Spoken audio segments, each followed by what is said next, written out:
Discuss कर रहे थे क्वांटाइज्ड रेडियाई। तो अब हमने क्या डिस्कस करना है, क्वांटाइज्ड एनर्जी।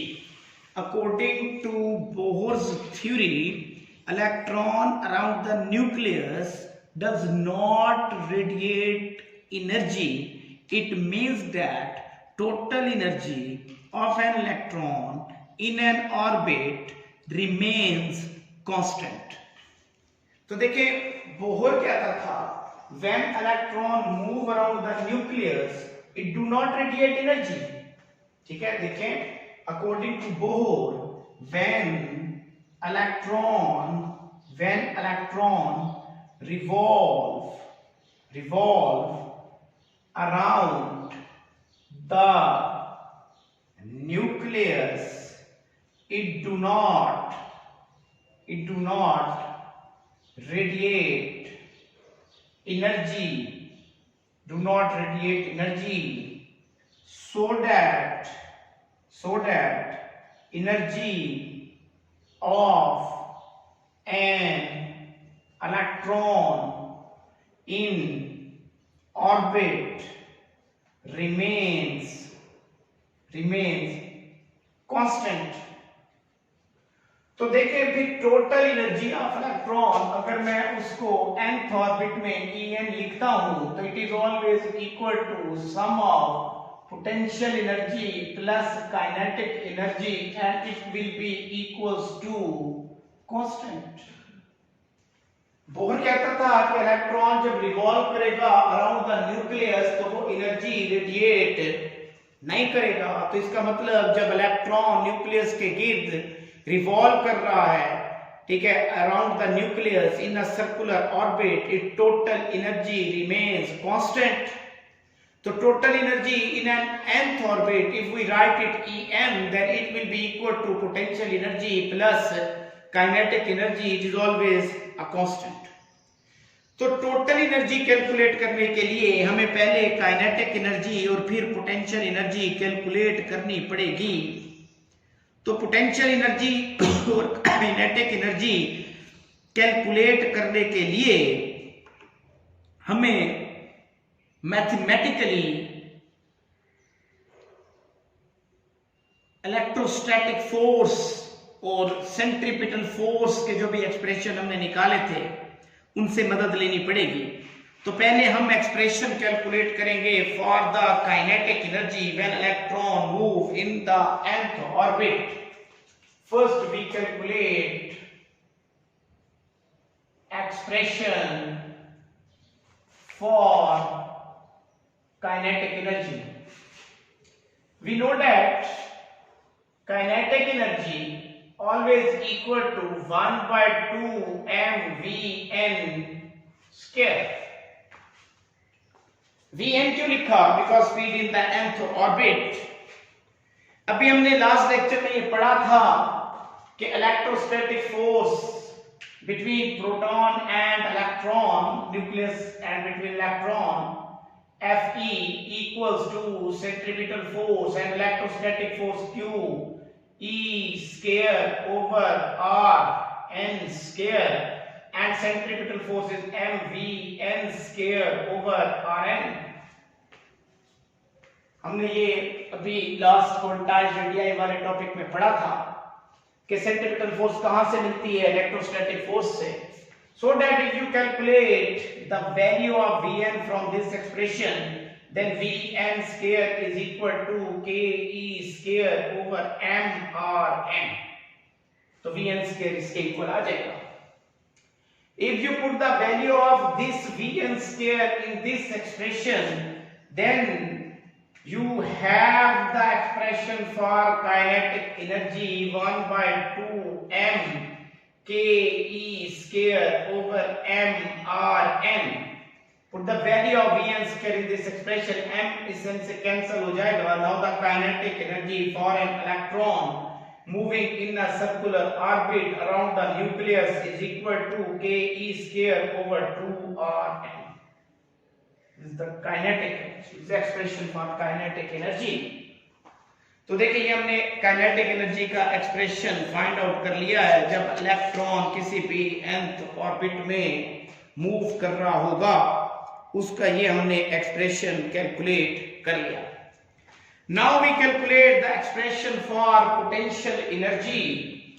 हम अगर पोटेंशियल एनर्जी का एक्सप्रेशन कैलकुलेट करें तो देखिए वो कैसे कैलकुलेट करेंगे। एक्सप्रेशन फॉर पोटेंशियल एनर्जी, तो देखिए हम ये बात ऑलरेडी जानते हैं कि जो एब्सोल्यूट पोटेंशियल होता है किसी भी डिस्टेंस r पर किसी चार्ज की वजह से, वो हम कैसे कैलकुलेट करते हैं। देखिए ये न्यूक्लियस पॉजिटिव चार्ज है, इस चार्ज से इस इलेक्ट्रॉन का डिस्टेंस कितना है, rn है। ये पार्टिकल इस चार्ज से कितने फासले पर है, rn के फासले पर है। ये कितने फासले पर है, rn के फासले पर है। Then the potential at this point due to this charged nucleus, हम यूं लिख सकते हैं पोटेंशियल किसके इक्वल होता है, Vn। Potential at distance Rn is Vn, ये इक्वल होगा Kq over Rn, where Q is the charge of the nucleus। ये किसका चार्ज है, यहां पर ये चार्ज न्यूक्लियस का है। Because we calculate the potential at that point from due to this charged nucleus, इस चार्ज न्यूक्लियस का इलेक्ट्रॉन से डिस्टेंस Rn होने की वजह से इस पॉइंट पर पोटेंशियल को Kq over Rn लिखूंगा, या फिर मैं इसको Ke over Rn लिखूंगा। तो ये पोटेंशियल आ गया, ठीक है जी। तो देखिए ये मेरे पास पोटेंशियल आ गया। So that what is the potential by the definition of potential? Potential is defined as the work done per unit charge. So according to the definition of potential, what is the potential? Potential is the work done per unit charge, so that we write it potential is equal to work done per unit charge. Now work done is equal to, so that the work done is equal to potential into charge। तो यहां पर देखें potential का expression क्या है हमारे पास, Ke over Rn, and what is the charge on which the work has been done, electron। The charge on electron is negative, so we write it value of potential is equal to Ke over Rn into charge is minus E। Why we write minus E? Because the charge on electron.